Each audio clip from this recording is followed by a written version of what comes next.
Okie dokie, let's start these Italian sliders off. First thing we've got to do is put a nice little piece of ham right there.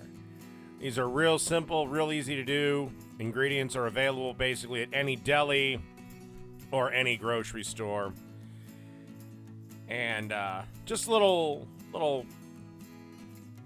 quarter slices of ham. Depending on the thickness, 1 or 2 slices. I think I went with 2 with all of them. So. And then we want to move on to the salami. And just lay it out like that. I think I added 2 pieces of salami to each one of my little Italian sliders.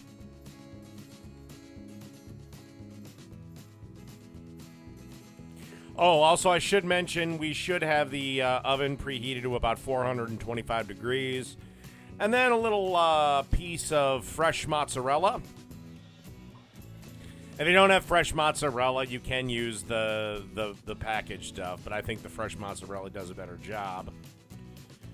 And last but not least, just a little sprinkling of pepper. And then pop these in the oven for about 5 minutes or so, till the cheese is melted. And after about 5 minutes, you should have something that looks a little bit like this. And it's time for the finishing touches, which is a slice of Roma tomato, little bit of shredded iceberg lettuce, and then just some Italian dressing, whatever your favorite is. And that's it.